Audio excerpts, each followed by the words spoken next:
Windsor-Essex Children's Aid Society is excited to launch an innovative podcast titled Inspiring Community. The Society is very aware of the diverse, multifaceted elements of our community that come together to support children, youth, and families as they celebrate success and rise to overcome significant financial, social, and mental health challenges. Hosts Mike Clark, Manager of Public Relations and Fund Development, and Tina Allen, Manager of Community Outreach, will be reaching out to many of the Society's community partners and resource organizations to provide insight and helpful suggestions to help overcome these obstacles. The goal will be to provide a practical toolkit for listeners on topics such as managing parenting issues, financial strain, self-care, strengthening relationships, and so much more. The hope is that by talking with community experts, listeners feel more connected within a community of support. Join us as we look at new ways to reach for a better tomorrow. Hello, everyone, and welcome to Inspiring Community. We're thrilled today to have as our guest Elizabeth Dulmage, Executive Director of Brentwood. Welcome, Elizabeth. Thank you. It's great to be here. Yeah, well, we're so glad that you could join us. Now, to begin our show today, can you tell us a little bit about yourself and specifically what do you do here at Brentwood? So, of course I can. That's a loaded question, I know. So, for the last 3 years, actually celebrating 3 years on Friday, wow. I've been the Executive Director at Brentwood Recovery Home. Thank you. Thank you. I do a little bit of everything. Make sure that we're taking care of the business of the organization, and then making sure that we're doing the very best we can to provide good treatment, evidence-informed treatment, and preserve the legacy of Father Paul's model here at Brentwood for the people on program.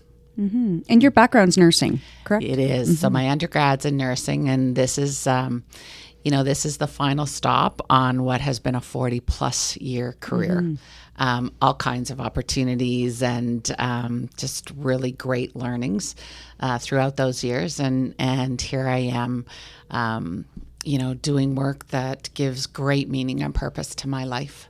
Well, it's definitely very important in today's climate, for sure. Mm-hmm. It is. It's it's interesting to me over the course of the years to have watched the evolution of what has become our current day opioid crisis. Yeah. So lots of experience early in my careers with families that struggled with addiction and other challenges. The reality today is by far more extreme than it was in those days. The substances, the drugs, the poisoned drug supply, the level of the addictiveness, the issue of mental illness, it's really impacting every single element of our society. I don't think there's any family in Windsor-Essex, any employer who hasn't been impacted by this disease. And I think that's the other big learning for me is just really coming to appreciate this is a disease. Mm-hmm. This is not a choice. People don't choose to be living in addiction, and so the need is just so great and so far exceeds what any one organization can do. Absolutely. Mm-hmm. So Brentwood has a 60-year history in our community, 6 decades. We do, and I think everybody that lives in Windsor and Essex knows of Brentwood, has heard of Brentwood, may have been connected with Brentwood either themselves or through a family member or a friend at some point. Can you share with our listeners how Brentwood perhaps got started and how your organization has evolved over the years? And you've already touched on that a bit. It's not all about alcohol anymore. It's about other things that lead to addictions. So yes, Brentwood is celebrating 60 years. Brentwood started with a vision by Father Paul Charbonneau that really was about providing care and treatment for people who were caught in alcoholism. and just the devastating impact that was having on people and on their families. And, Father Paul recognized even back then that this was a family disease. And he established and started out in a little spot on Wyandotte and Chilver as Charity House, and then moved to a much bigger facility on Sandwich Street, and so expanded the number of beds that he had to offer. Father Paul recognized that this really was a disease of connection and belongingness. Long before there was lots of literature and lots of articles, he just really seemed to appreciate that at its core, the person struggling with alcoholism was hurt, was disconnected, isolated.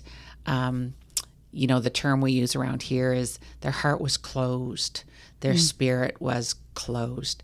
And so he really focused in those early days and throughout much of his career, and that focus continues today, around the themes of being open heart, forgiveness, spirituality, belonging, connectedness. Looked at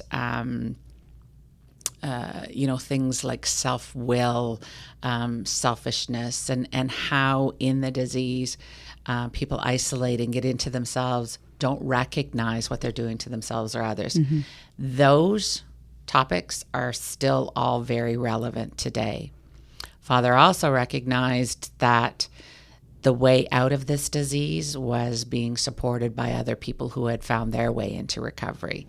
And so that part of the model really was very similar to the 12-step program. And much of what you'll hear here at Brentwood is very, very aligned with that 12-step program. So we talk about inventories.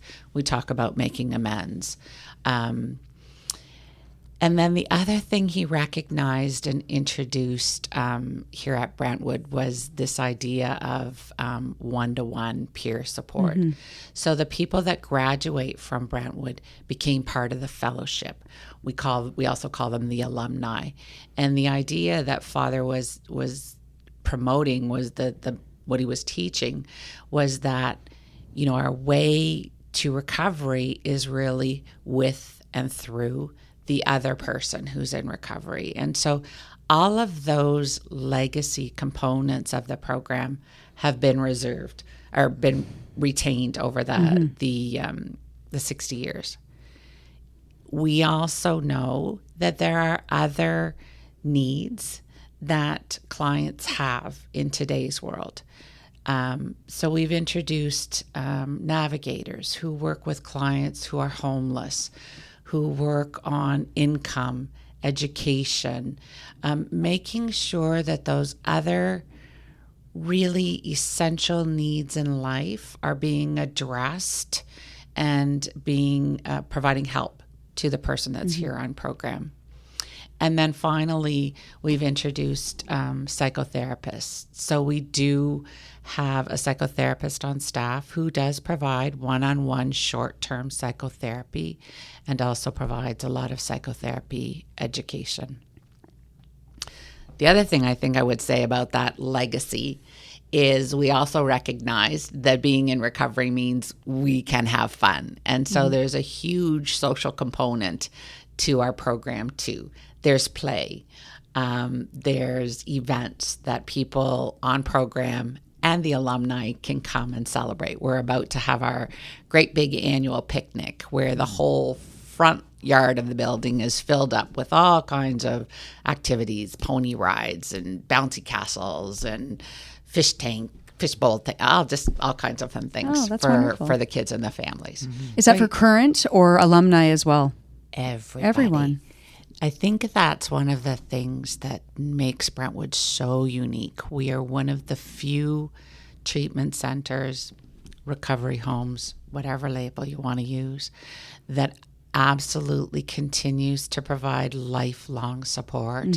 So people who have graduated from Brentwood's program remain part of Brentwood for the rest of their life, and they can access services and activities and programs here. Not only can, are encouraged to stay connected here. And I would think for many that support is essential. Absolutely. Right.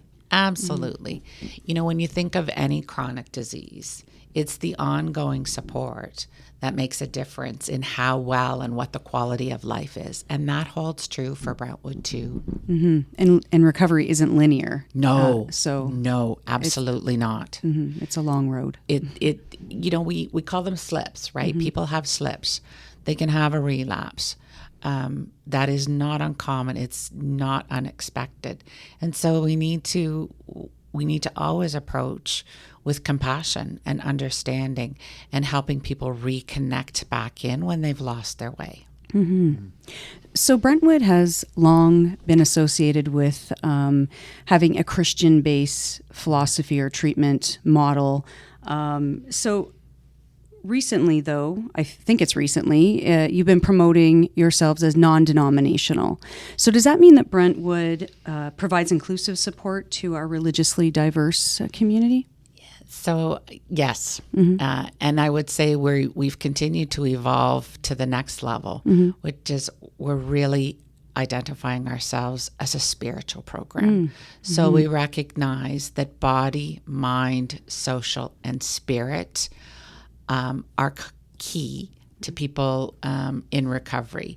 And so as our society has become more diverse, we've become more diverse in recognizing that the types of people who live in Windsor-Essex and Canada now represent many different cultures, many different orientations, many different religions. And so, so all of those faith-based practices are honored, and space and opportunity happens here for people to practice their spirituality in whatever way resonates for them. So we still very much pray in some traditional ways, but people are invited to meditate, pray in whatever way works for them if the typical Christian prayer doesn't work for them. So there's a real shift, a real recognition that Brentwood is about transforming lives and communities for everyone, not just one specific group. So with that spiritual focus and that holistic piece that you were talking about earlier, that it's not, just siloed to treatment, that it really does take a community to wrap around these individuals. Can you talk more about the programs and services? I know you alluded to some of them, but can you talk more about your programs and services? So the program, the treatment program, the in-house live-in residential treatment program, now is very much focused on making sure that treatment goals, a person's length of stay, are driven by their needs. So we still find that for most people, a 90-day stay or 12-week stay is going to be the typical length of stay. But we recognize that there are other people who may not need to stay that long. Right? They've successfully completed, they've had a long-term period of clean and sober, and they just need to come for a shorter period to get back on track. So there's a flexibility in how we work with and collaborate with that person on how long they want to be here. While they are here, though, the program is the program. And so we do group therapy, 3 sessions of group therapy a day. So it's pretty intensive on the group therapy. We also have one-on-ones. And then the other pieces of the program that are built around those theme-based conversations, their groups, include, we've got a fully staffed medical department. So we have nursing on site now, 7 days a week. and holidays. We recognize that many of our clients who come to Brentwood now have mental illness as well. And so we have a psychiatrist who's here providing support to those clients 1 day a week. We also have an addiction physician. So we recognize in today's world that there are drugs, medications that can help people in their recovery journey. And so people are able to come to Brentwood now who are receiving one of those medication assistance. We're still very much about hoping that the person is working towards abstinence, but we understand that that journey to abstinence can vary between individuals, and it's okay to use things that will help that. The other parts of the program include the psychotherapist who now provides education. So she might have a topic that talks about communication, talks about conflict and how to deal with anger and conflict. So some of those more skill-based activities that tools to add to the toolkit. We also have all kinds of support programs. So back to the legacy of Father Paul, who recognized that this wasn't just a disease of the person who has the addiction. It impacts the whole family, everyone who loves them. So we provide support for all of those people, men, women, and children of people who have an addiction disorder. And that has stayed true. We're having conversations about adding a group specifically for parents who have children, adult children with addiction disorder, recognizing and aware of the reality for today's circumstances is that there is just such a level of fear and anxiety that comes with being a parent of someone with an addiction disorder that using can mean that they die because our drug supply is so poisoned. That we're just recognizing there's a unique component to that we think we can better serve if they have their own group. We have a couples group as well. And I'm probably forgetting something. And you no longer have a youth program, correct? So we do not provide addiction treatment for anyone under the age of 18. Okay. It certainly is our hope, our goal, that we will be in a place where we're able to secure the appropriate level of funding to be able to do that safely and in an evidence-based way. So, during pandemic and post-pandemic, we have not gone back to providing youth treatment. Okay. And on that, around funding, you were recently in the media. Your funding hasn't changed. However, the cost of living, like everything, has gone through the roof. And that's limited. That's taken away some of the beds or put on hold some of the available beds that you have. How many beds do you have in total available now? And are you seeing a wait list? So we have 43 ministry-funded beds. 33 of them are funded at 1 per diem rate. 10 of them are funded at a greater per diem rate. Those were and continue to be one time, 1 year funding, although this year we have a commitment that funding will remain in place for 3 years. So the reality is that for years and years, Brentwood's fundraising efforts were so successful and our community is so generous, that we were able to open a lot of beds that we received no external funding for. But as the years went on and multiple governments came and went, the base funding, that ministry funding, covered less and less and less of the actual expense of running those ministry beds. And so the board and the team had to make the really difficult decision to close some of those non-funded beds.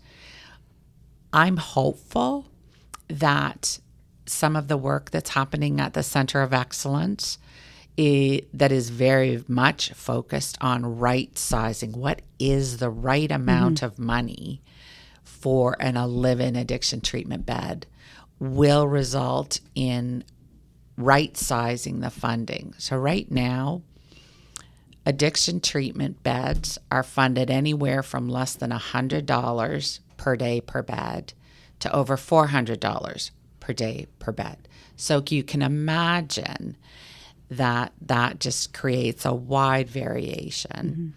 And we're able to continue providing quality care. We just can't provide it for as many beds. Okay. And is there a wait list? Yes. Is it impacting all of us? Yes. We have an amazing alumni and fellowship who offer and are available for people while they're on the wait list to support them in community-based programs like 12 Steps or there's a number of community partners out there, Hand to Hand, Phoenix at the Downtown Mission. Like there's lots of people doing Remnant House, lots of people doing addiction work in the community. So we try and keep our folks grounded in their desire to get recovery through partnerships with those organizations and through the support of our alumni. It still is really difficult when, people are out there, they need us, they want us, and we don't have the capacity. One of the things I've learned about this disease and, is some of the readiness to change theory doesn't apply as easily here. So, a person can have had a crisis and they've defined that as their rock bottom and they're ready. And then they're out there waiting for weeks and weeks. And something happens, whatever the underlying issue that led them to turn to substances is still there. And they return to using and we lose them. So I guess expanding on that, I mean, you talk about capacity issues, the amount of beds, that type of thing. But at the same time, we're seeing such an increase in alcohol and drug use. And it's not just Windsor-Essex. It's across the country, across North America, the globe, wherever. Just, Elizabeth, from your perspective, why do you think that is? Or what has led to that? So I don't think there's any one thing that has led to it. I think it's just a perfect storm of a long history of stigmatizing people with addictions or mental illness. And so from that place of stigmatization, we didn't prioritize this as a healthcare need. And now we've got a full-blown crisis on our hands. We have the impact of the pandemic where people were isolated. And if you can think back to my comment about, this is a disease where people withdraw, they isolate themselves. What a recipe for disaster that was. I think there's a component. So, you'll both know that I spent some of my career working with parents and young children. And I think there's a piece of this and that's related to the exposure our kids are getting of the non-reality of what they're exposed to on social media, right? These people and these influencers having these incredibly wonderful lives. And so this might be the grandma in me, but I think sometimes that our expectations are not realistic, because we are being exposed to the 1%ers and this lifestyle that's not achievable for everyone. And so, when feelings of hopelessness and despair start to take over, when people are afraid that they're never going to be able to afford a home, that they're never going to be able to take fancy vacations, they're never going to fill in the blank, I think that hopelessness and despair sets in, and then it is definitely part of what is contributing to such an explosion. I think there's another part of particularly alcohol and cannabis that we've normalized it. And so in that normalization, we've failed to recognize just the profound impact that these substances, these low risks, have on people. Well, and certainly in Canada, I think it's fair to say that we fund for disease and not health. And so there's so much prevention work that can be done, and that upstream response, in particular for many people, what we see in child welfare, or what you see, is really that trauma, and healing that trauma that really leads to some of these maladaptive coping mechanisms. So that's unfortunate, but we're going to continue the same way if we don't really get at the root cause of issues. So 100%. I think the dilemma we've continued to face throughout the 40 years of my career is contributing, right? We have traditionally worked in silos or in competition with one another. I spent many years of my career in health promotion, and there wasn't, we've always seemed to have this dialogue about one or the other. I would suggest that for at least a significant period of time, we need to be all in on everything. So in the addiction world, you'll hear conversations about, well, we need more money going to recovery, and so let's take money away from consumption treatment sites and move it to treatment recovery. You hear all kinds of debate about a safer drug supply, debate about decriminalization. Where does prevention fit in? I would say that my experience, and some of it just looking back on other roles I've had, is we need it all. Like right now, we need a full court press. We need every agency working together in a coordinated, collaborative, non-competitive way to make a difference. We're partnering with housing, with some of the hiatus house, SACC. No one agency, no one strategy is going to fix this. No. It has to be everybody all singing off the same song sheet. And we have great systems navigation. You referred to it earlier. We all know what needs to be done, but oftentimes it's really met with there's not money to do this. I mean, we can be as creative as we want with partnerships, but at the end of the day, we need people to move a lot of this forward. We need qualified staff, we need resources, and all those supports for individuals to be successful. And I think we need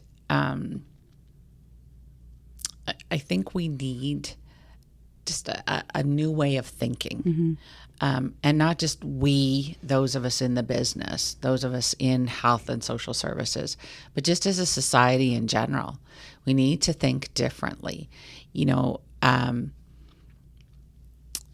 There's a lot of money in the system. Is the money being efficiently and effectively used? And I think those are the opportunities for us to do things differently. Yep, fair statement.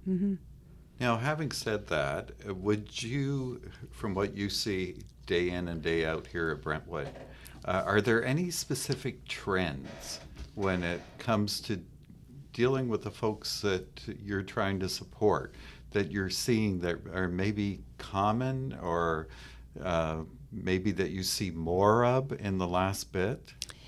So I think one of the surprises for me, and this perhaps was naive, but the level of homelessness that is pervasive in our population is really quite remarkable. We have anywhere, like our data suggests that about an average of 40% of our clients at any one time are homeless. They have no place to live. They've exhausted all of their family resources. We all know what the housing situation in Windsor is like. So that's, that is definitely a trend. The other thing that we see from the data is that about half of our clients come in with a mental illness already diagnosed. We don't have the stats on the percentage of them that get diagnosed with a mental illness while they're here, but we certainly have become quite astute at recognizing that there isn't just an addiction disorder going on. There are underlying anxiety and mood disorders, personality disorders that are impacting how successful we can be with their addiction treatment. Those were surprising to me. I hadn't really had a full comprehension of just how profound an impact that has on addiction treatment.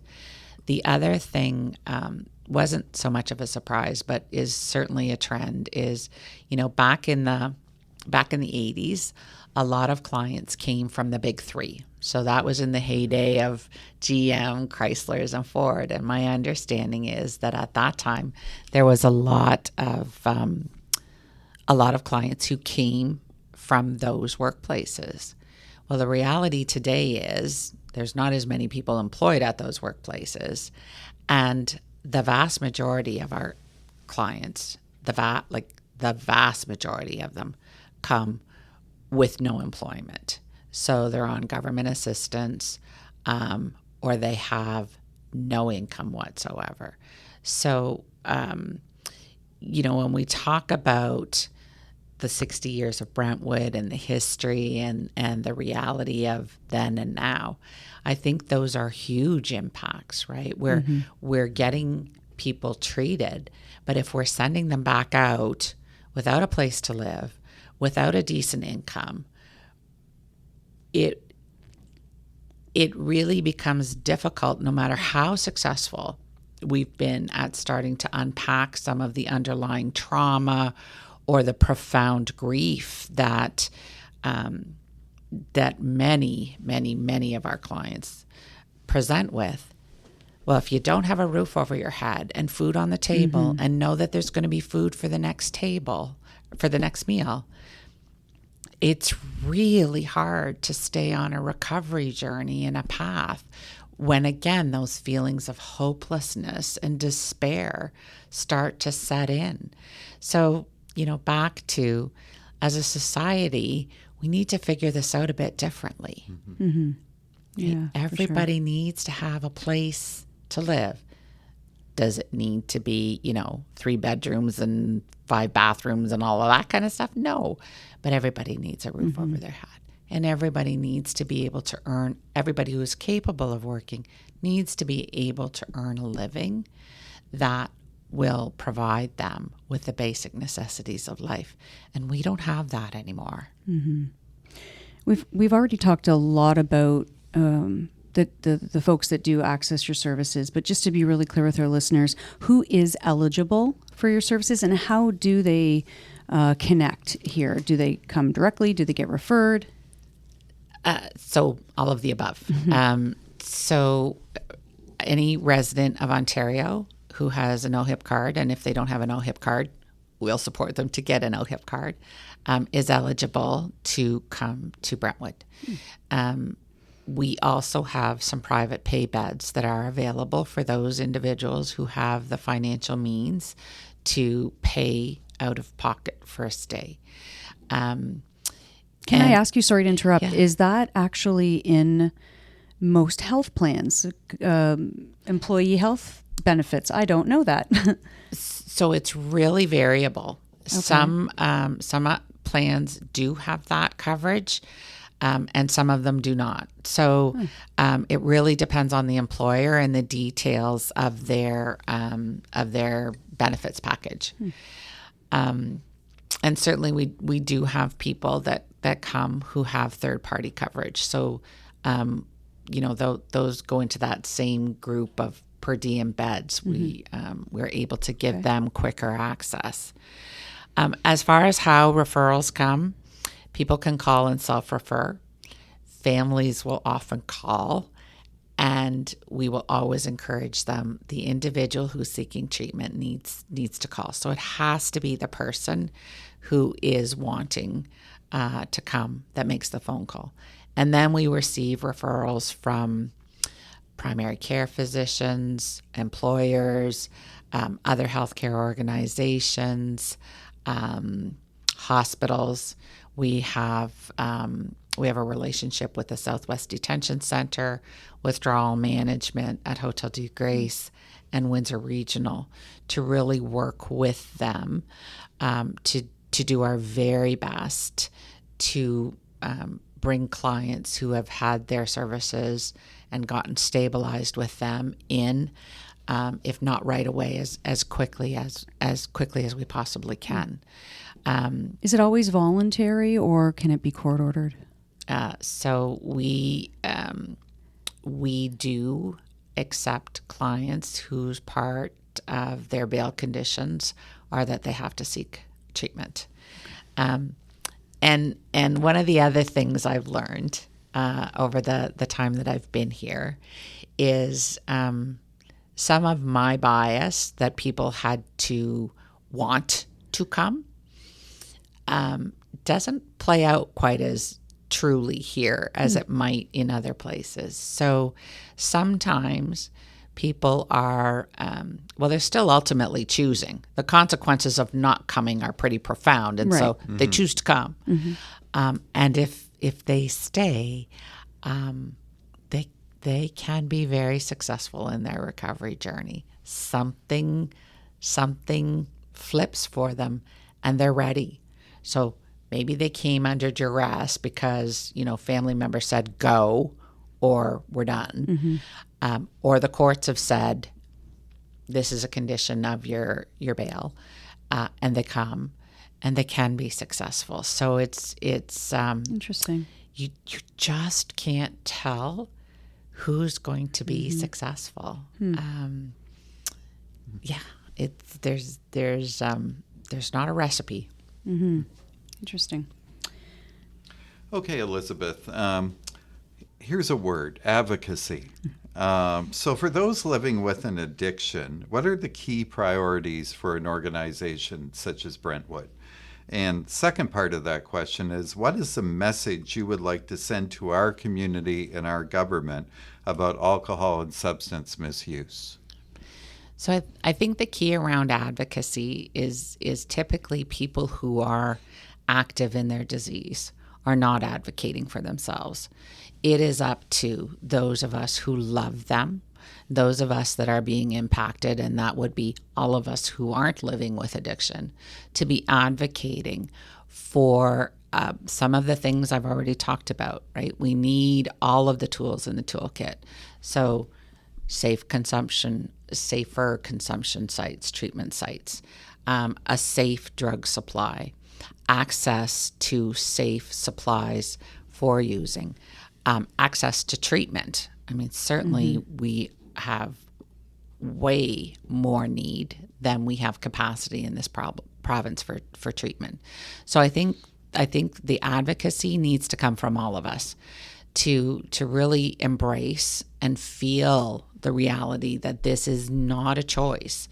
people need us to step forward and advocate for the resources so that people living with addictions are living the best quality of life they can until they are ready and able to seek treatment, and to respect their decision around that.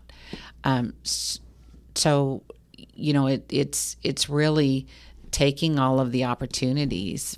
For me as the executive director here, it's really about taking all the opportunities, every chance I get, to say that we all need to be in this together. This has to be a social movement, a social consciousness, to say this is a problem in our society that's impacting all of us. And just with the same fervor and passion that we tackled COVID-19, we can bring those skills and abilities to tackle this epidemic that is killing our really young adults in a disproportionate number. So that's a big part of the advocacy piece. And I think I would, in terms of what would I say to the government, this is not a political issue. This is not about what government is in power. This is about people, your constituents, who are dying or their families are being impacted at a horrific rate. And so we need to think differently about how we're going to tackle this problem. It's easy to dismiss the people that we see on the streets of downtown Windsor. But if we don't offer them an option, then I would say that responsibility is on us. It's on us as a society. It's on us as a collective community to say, like, something's really wrong here, and we have to be prepared to do things differently. In a nutshell, I think that's the key. And I guess in reference to that too, I had a colleague a number of years ago that struggled with alcoholism, and he went through Brentwood and became a Brentwood alumni. But at the same time, what he tried to express to me was the alcoholism, the drinking itself, was just sort of the mechanism that came with all of the underlying issues and, again, everything that was brought forth because of that. And so it's a very complicated thing that's very different per individual, I would say. It really is. So my own experience with the people that I've loved who have addiction disease is that the use, the drug of choice, we call it, is really about those underlying traumas, or in some cases, really profound grief that just cause them to turn very inward and isolate. And so the psychological, mental, emotional pain that they experience, they medicate it with a substance. And we can't just take the substance away. Like, you have to treat the underlying issues. And, again, back to Father Paul, he was ahead of his time in understanding that the key to that is really to be, we use the phrase here, share, confide, consult. So ask, like, share your pain, share your story, tell your story, ask for help, consult with someone and get input. And so for the person that's gotten caught in addiction disorder, that doesn't come naturally.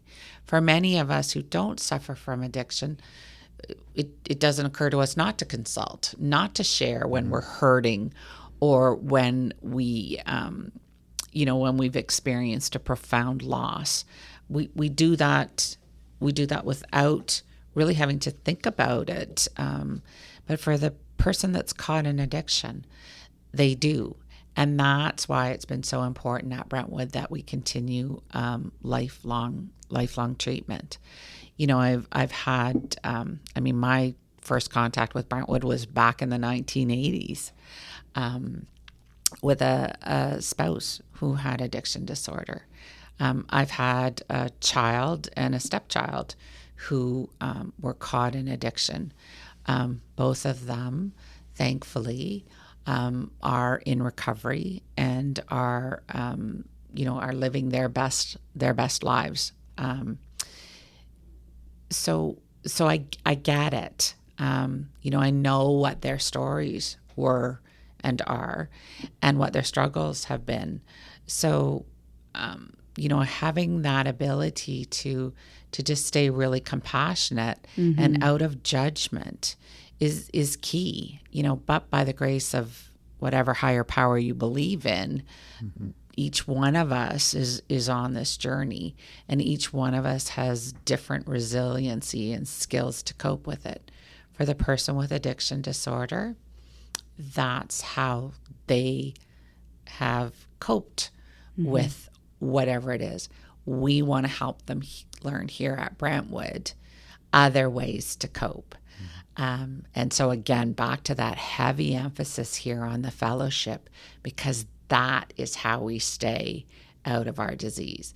I sometimes refer to, my son has his tribe, and they are his Brentwood people who, he does all the fun things of life with, and also are the people that he calls when he's struggling with whatever.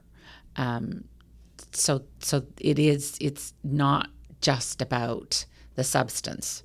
We have to clear out that addiction, right? Let the physical addiction heal, and then we start unpacking. That's why our length of stay tends to be longer than some other places.